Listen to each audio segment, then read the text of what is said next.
नमस्कार आदरणीय दर्शकबिन, अभी रुआ देख रहल बानी रेडियो सानवी के प्रस्तुति कार्यक्रम आमने सामने। कार्यक्रम आमने सामने के साथ हम कार्यक्रम प्रस्तुता विशाल यादव रौरा लोगन के साथ उपस्थित हो चुकल बानी। समसामयिक विषय पे निरंतर चर्चा रेडियो सानवी के साथ कार्यक्रम आमने सामने के साथ रौरा लोगन सुन रहल बानी। और आज हमने विशेष बात करम सन नेपाल भर में ही डेंगू के प्रकोप बढ़त जा रहल बाटे। और आज हमने के साथ में वरिष्ठ कंसल्टेंट फिजिशियन डॉक्टर महेश्वर प्रसाद कुर्मी सर उपस्थित बानी। सबसे पहले वहाँ के कार्यक्रम आमने सामने में हम स्वागत करे चाहें और डेंगू के बारे में हम जाने के भी चाहें। स्वागत बाटे सर कार्यक्रम आमने सामने में अपने के। नमस्ते। का हो रहल बाटे सर, कथी में व्यस्त देखे के मिल रहल बाटे अभी अपने के? हमनी के व्यस्तता अभी जनता के सेवा में भी बा। हमनी मरीज के एगो उपचार में संलग्न प्रोफेशन भइल से हमनी के सब व्यस्तता अभी मरीज के ही रेख देख में ही चल रहा बा। सर डेंगू के प्रकोप नेपाल भर में एकदम रफ्तार में बढ़ रहा बाटे। सर डेंगू रोग का है सर, एकरा बारे में छोटकरी में एगो जानकारी करावल। विशाल जी, डेंगू रोग कहा कि एगो डेंगू वायरस से उत्पन्न भइल रोग है। जवन कहा कि एगो एडिस फैमिली के जवन मच्छर होला ओकनी के काटला के बाद ई वायरस आदमी के शरीर में प्रवेश करेला। उ प्रवेश कैला के बाद का बाकी जे लोग के अपन विभिन्न किस्म के लक्षण, जैसे अगर सबसे मेन लक्षण बुखार है, ओकरा संगे संगे और भी लक्षण लेके आवेला। अगर अपने देखे में तो का बाकी जे डेंगू ई कोनो नया रोग ना है, बहुत पुराना रोग है। डेंगू से जे बा दुनिया के जौन आधा जनसंख्या बा उहे प्रभावित बा। हर एक साल बड़ा कम से कम 4 करोड़ लोग के डेंगू होला। उनमें से 40 लाख आदमी हॉस्पिटल भरना होला। उनमें से 4000 आदमी के जब सीरियस होके जान के भी खतरा बनेला। वही जेंगे बाकी दुनिया में डेंगू के अपन एगो प्रकोप बा, तो उसे हमनियो कोनो छुआछूत ना बनी सन। अभी के स्थिति के उसे लुकाइल ना बा कि आज हमनी के 77 जिला में लमसम 77 जिला में एकर प्रकोप एकदम बढ़ल बा। जना में से बेसी करके हमनी के राजधानी में रोज के 600 से 700 केस निकल रहल बा। आज ई लमसम 1 महीना से चल रहा बा जौन एकर प्रकोप बा। वहीं अगर हमनी के परसा जिला के बात करी तो परसा जिला में भी ई रोग से लोग बहुत ग्रसित बा।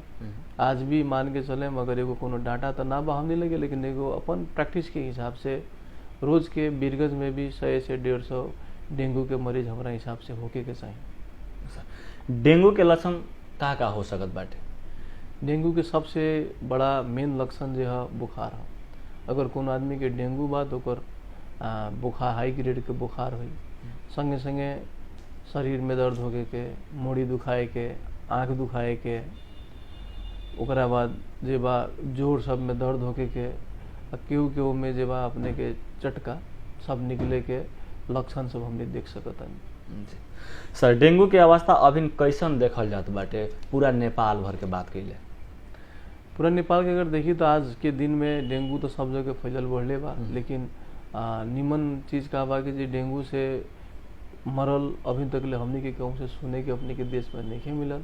लेकिन डेंगू का बा कि रौट जगह साधारण एगो बुखार खाली ना है, कभी कभी ये विकराल रूप भी ले सकेला, जौना के वजह से आदमी के जान भी जा सकेला।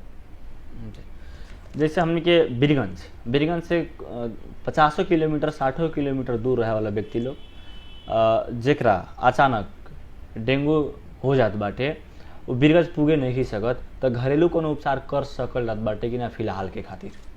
मान ली अगर 50 किलोमीटर दूर के वो आदमी बा ओकरा डेंगू हो गई या डेंगू लाइन लक्षण हो गई, तो आज के दिन में घरेलू उपाय के हिसाब से कहा कि जे एगो दवा कह के जौन डेंगू में सिर्फ एगो पैरासीटामोल हो, जौन एगो दवा हमनी के प्रयोग करे सन। उ दवा हर गांव हर टोल में एकदम इजिली मिलेला। तो मान ली कोनो आदमी के लागत हमारा डेंगू हो गई, जो हमने बात करनी से लक्षण बा, तो वो बुखार भइला पर पैरासीटामोल लेवे के, खूब बेसी तरल पदार्थ पानी एकदम लेवे के।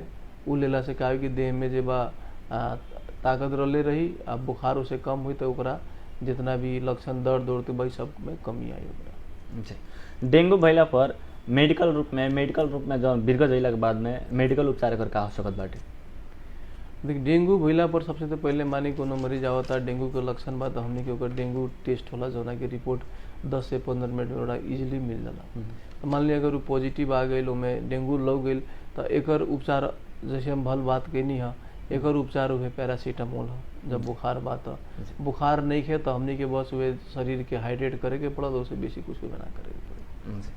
डेंगू अगर डेंगू लागत बाटे तो व्यक्ति के जान के खतरा कितना हो सकत बाटे, कितना जान जोग सकत बाटे, कितना जान जा सकत बाटे? नॉर्मली डेंगू से जान के खतरा एकदम उतना ज़्यादा ना होला, लेकिन 20 में से एक आदमी में मान ली जरा पहले डेंगू भइल बा फिर डेंगू होता, वैसन अवस्था में आदमी के वो डेंगू सीरियस भयावह अवस्था लेके आ सकता। जैसे मान ली कोनो आदमी के बुखार बा, नाक से खून होता, चाहे शरीर के कोनो अंग से खून होता, या मान ली ओकर बीपी अगर लो बा, तो वैसन अवस्था में हमने के समझे के पड़ी कि जी डेंजर किस्म के क्रिटिकल किस्म के डेंगू है।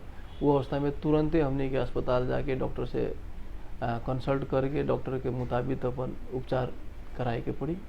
दूसर बात का बा कि जैसे भी सबसे बड़ा देखी हमने के समाज में का सोच बा कि डेंगू हो गई तो प्लेटलेट कम हो गई, तो प्लेटलेट लेके बहुत लोग के मन में एकदम डर तरास हो जाला। लेकिन वो सब डर तरास हमने के लेवे के ना हो, क्या प्लेटलेट घटला से एकदम ज़्यादा स्ट्रेस ले वाला कोनो बात नहीं है। जब तक प्लेटलेट 20,000 से कम नहीं के जात तब तक ले हमने के कोनो टेंशन वाला बात ना है। और एक निमन बात है, जैसे जैसे रोग निमन हो जाए प्लेटलेट अपने बढ़ जाए।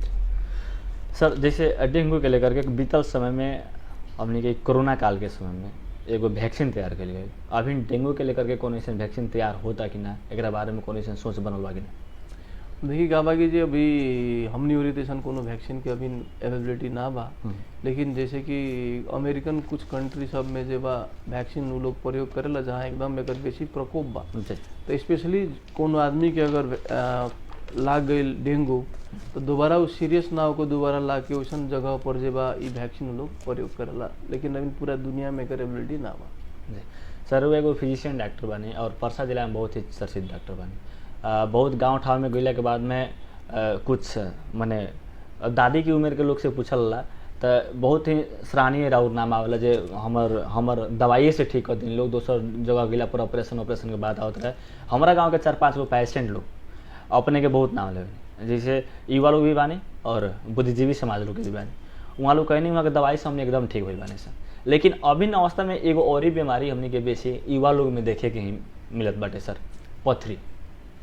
पथरी वास्तव में पानी से गल जाई, दवाई से गल सकत बाटे सर?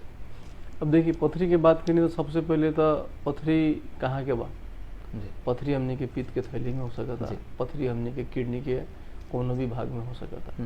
पित्त के थैली में बा तो वो कोनो दवा से गले वाला चीज ना हो कर ऑपरेशन ही करे के पड़ेला, या कुछ प्रविधि बा बिना ऑपरेशन के लिए दूरबीन से निकाले ला लो कुछ जगह एगो प्रविधि भी बा।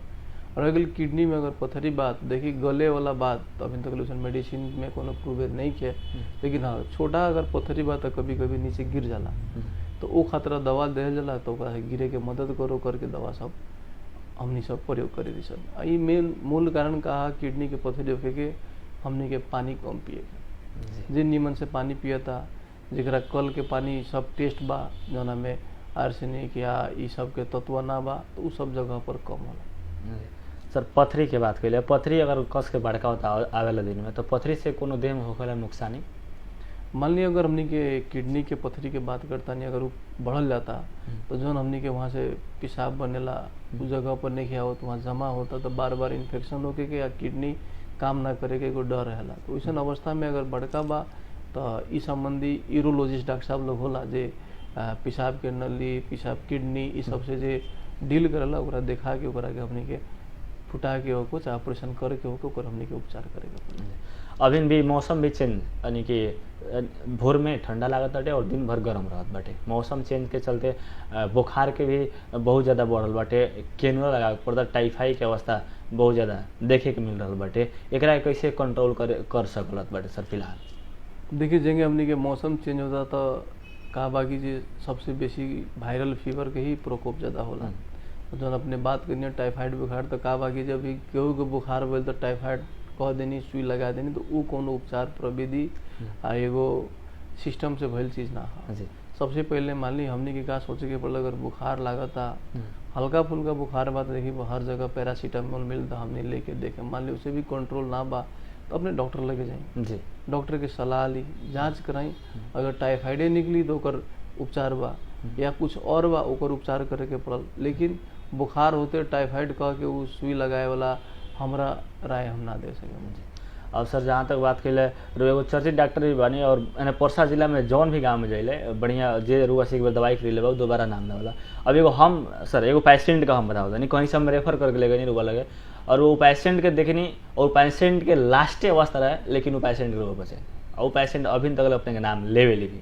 और जहाँ तक देखल सर हुआ एगो बहुत जानकार बानी अभी गांव घर के जितना भी क्लिनिक खुलल बाटे कुछ लाइसेंस लेके गांव घर में अनेकन क्लिनिक रहल बाटे, छोट मोटे क्लिनिक रहल बाटे, बुखार अइला के बाद में किनुला ही लगा देवला ओसे कोनो असर पड़ेला कि आदमी पर?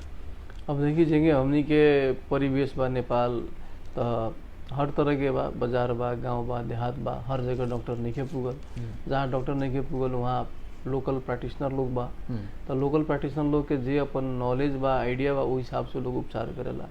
तो कैनुला का बा कि जे अब एगो जे जेंगे सीखले बा वो हिसाब से अपन उपचार करता, तो ओकरा के हमनी गलत ना कहें। लेकिन सबसे कथी बा कि जे मान ली उ अवस्था बन गेल कैनुला वाला, तो मरीज लोग के भी कहा बा कि डॉक्टर से जाके निमन से अपन चेक जांच करा के संबंधित इलाज कराए के चाहिए।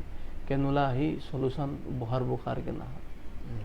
सर कार्यक्रम का अंत में आ चुकल बानी सर हमनी लगभग कार्यक्रम के अंत में संपूर्ण जनता से नेपाल भर के ही जनता से हमनी के सुन रहा जितना भी दर्शक भी सुनत बानी लोग उ लोग के डेंगू के बारे में और समग्र में बात कैले अपनी के जैसे मौसम के बारे में का कहे के चाहे? हम सब जनता से कथी कहे के चाहेम कि हमनी के डेंगू के लक्षण तो सब के था हो गई, सब इंटरव्यू जे भी देखा था न। अब ओकरा से बचे के उपाय का बा कि जे नया उपाय ना बा, पुराने उपाय बा होके के भाई मच्छर से। तो हमनी के कहा बा कि जे घर में जहाँ बेसी मच्छर लागे वाला जगह बा वहाँ झूल प्रयोग करी। हाँ ओकरा बाद जे बाटे कुछ क्रीम सब आवेला जौन हमनी के भाग खुला रह गई, हाथ गोड़ कहीं बाहर निकल तो क्रीम लगाई जना से मच्छर ना काटो। अपना बच्चा के कभी भी घर से बाहर यदि निकालता नहीं तो ओकर सारा भाग जे बा हमनी के कवर करके रखे के पड़ल। घर वरी परी जैसे गमला हो गई, टायर कई गो घर में रोड़ा मिली टायर हो गई, इस सब के हमनी के समय समय पर साफ